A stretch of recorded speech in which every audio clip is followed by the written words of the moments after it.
Di sini saya akan menjelaskan tentang apa itu definisi sistem propulsi. Jadi sistem propulsi adalah rangkaian sistem pada kapal yang digunakan untuk menggerakkan suatu kapal. Dalam operasinya di laut, suatu kapal harus memiliki kemampuan untuk mempertahankan kecepatan dinas. Propulsi kapal merupakan gaya dorong atau gaya penggerak dengan suatu kecepatan yang ditentukan. Maka gaya lawan yang dialami kapal tersebut harus diatasi oleh gaya lain yang mendorong kapal agar kapal dapat bergerak sesuai arah kecepatannya. Jadi pada sistem propulsi kapal ada 3 komponen utama. Yang pertama ada mesin utama, merupakan komponen utama dari sistem propulsi kapal yang menghasilkan tenaga untuk mendorong kapal bergerak maju. Dan poin yang kedua adalah sistem transmisi. Sistem transmisi ini adalah subsistem dari sistem propulsi yang memiliki fungsi mentransfer energi mekanik dari mid engine ke propeller, serta mentransfer gaya dorong yang dihasilkan propeller ke badan kapal. Untuk poin yang ketiga yaitu alat gerak. Alat gerak ini itu seperti komponen yang menghasilkan gaya dorong yang mana mengubah tenaga mekanik berputar dan dikirim ke mesin melalui shaft. Yang berikutnya ada tentang tenaga penggerak. Jadi di sini ada gambar tentang tabel penggerak dalam sistem propulsi kapal.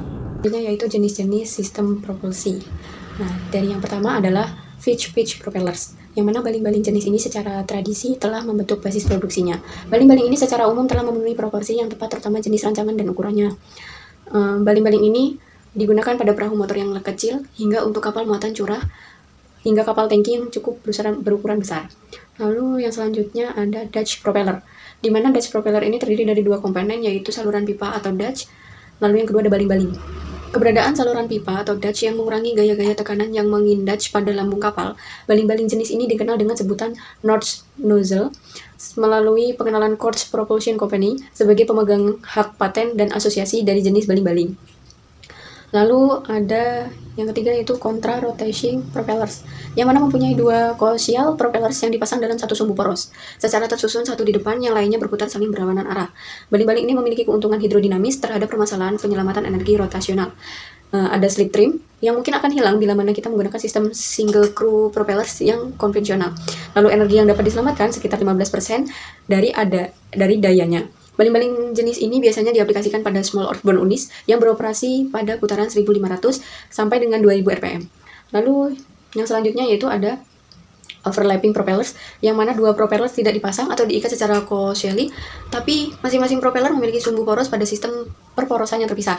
Sistem ini dalam prakteknya adalah sangat jarang diaplikasikan. Efisiensi propulsi dari sistem ini lebih tinggi dari single crew propeller. Sistem ini sangat berpengaruh terhadap besarnya tingkat getaran dan kavitasi yang ditimbulkan. Lalu selanjutnya ada controllable pitch propellers, yaitu propeller yang dapat mengubah atau mengatur pitch propellernya. Pitch adalah jarak aksial yang ditempuh atau diambil oleh propeller pada 1 kali putaran penuh, yaitu 3600. Pada prinsipnya, pengertian pitch pada propeller jika dianalogikan akan sama dengan gear pada mobil. Lalu yang selanjutnya ada water jet propulsion system, yang mana air dihisap melalui sistem ducting oleh internal pump, yang mana terjadi penambahan energi pada air. Kemudian air tersebut disemprotkan ke belakang dengan kecepatan yang tinggi. Gaya dorong atau thrust yang dihasilkan merupakan hasil penambahan momentum yang dihasilkan oleh air. Lalu yang selanjutnya ada cycloidal propellers. Cycloidal propellers ini dikenal dengan sebutan baling-baling poros vertikal, meliputi 1 set vertical mount fans yang jumlahnya ada 6 atau 8, berputar pada suatu cakram horizontal atau mendekati bidang horizontal. Sistem ini mempunyai keuntungan yang pantas dipertimbangkan ketika kemampuan olah gerak dalam mempertahankan posisi stasiun kapal merupakan faktor penting pada perencanaan kapal. Sistem memperlengkapi dengan rangka pengaman untuk membantu melindungi propulsor tersebut dari kerusakan-kerusakan yang disebabkan oleh sumber eksternal. Lalu yang selanjutnya ada pedal wheels, yang mana pedal wheels ini adalah salah satu tipe propulsors mekanik yang aplikasinya sudah jarang ditemui saat ini. Pedal wheels ini adalah suatu roda yang pada bagian diameter luarnya terdapat sejumlah bilah atau sudu-sudu yang berfungsi untuk memperoleh momentum gerak.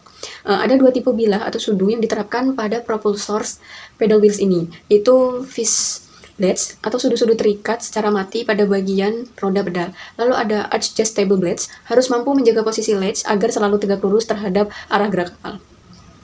Lalu ada superconducting electric propulsion, yang mana memiliki prinsip dasar elektromagnetic propulsionnya dihasilkan dari interaksi antara oil di dalam badan kapal dan arus listrik yang dilewatkan melalui air laut oleh elektrod yang tempatnya pada bagian dasar atau bottom dari lambung kapal.